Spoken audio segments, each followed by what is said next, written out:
Hi everyone, it's Niamh here and welcome to my art journaling channel. Today we're going to be looking at extending magazine images with paint.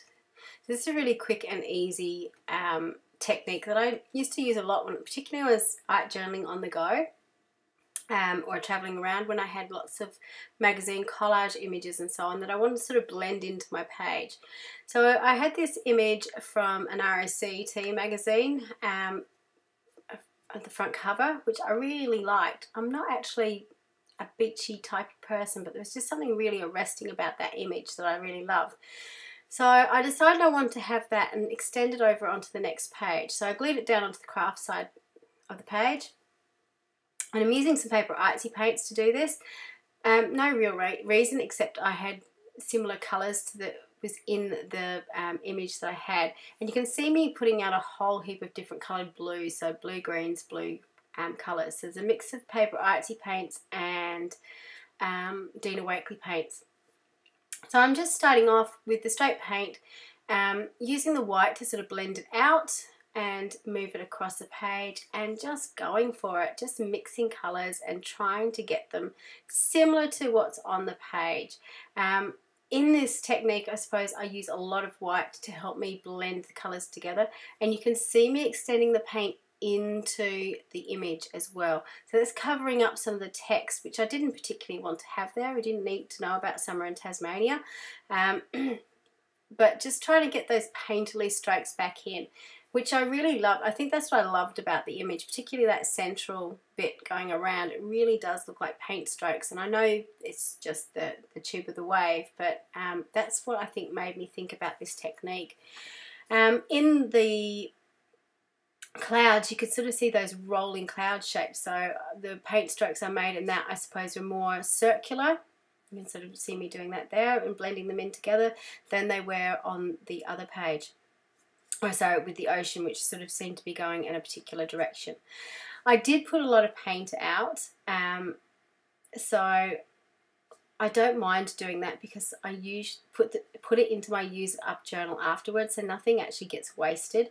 Yeah, so it also gives me the opportunity to sort of mix on the go, like you can see here. So I needed a little bit of a neutral, a dirtier colour, I suppose, to put into the clouds. It had that sort of almost browny, bluey colour going through, so it's not a pure white colour. So you can sort of see me going back and mixing, and everything I'm doing is with a fairly dry brush.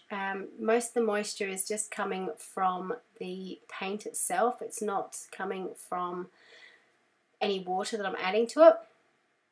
So that's something to be aware of too, just and how you're using it.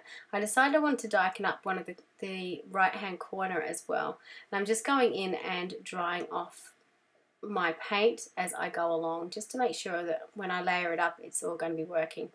So now I've kind of finished doing what I need to do. I'm just going into my use it up journal with all the other paints and just overlaying them together in sort of a random pattern.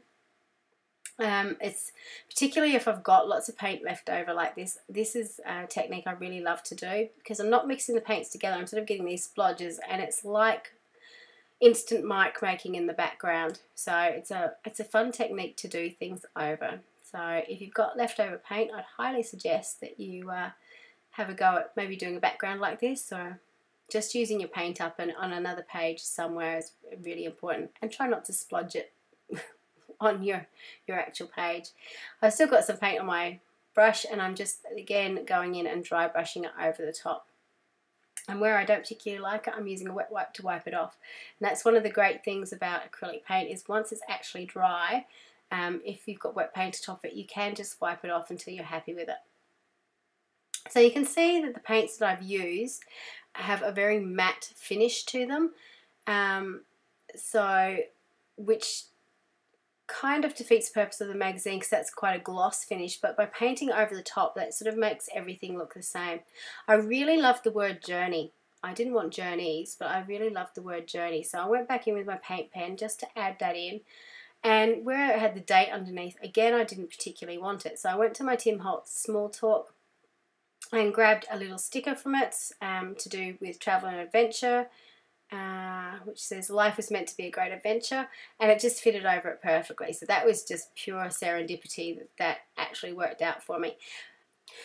Once I'd stuck down the sticker, I know that the right hand page really needed something, so I hopped to my phone and googled a quote to do with adventure that I thought I could just put onto the other page just to balance it off a bit.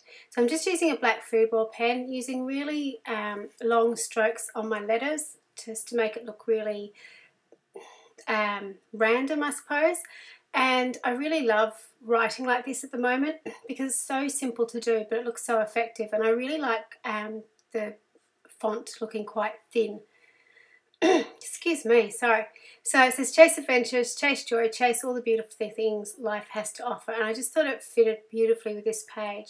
I'm just going over and heat setting the football ink because it does take a little while to dry. Not very long, but if I'd closed it straight away, it would have transferred over to the other page. So this is a close-up of the page. You can sort of see how the magazine image blends into the paint. It's such a fun technique to do, and I hope you do try it with 1 or 2 images in your journal, because it's a really great way to improve your colour mixing skills as well. Thank you so much for watching. Please click on some of the videos here if they pique your interest, and until next time, bye for now.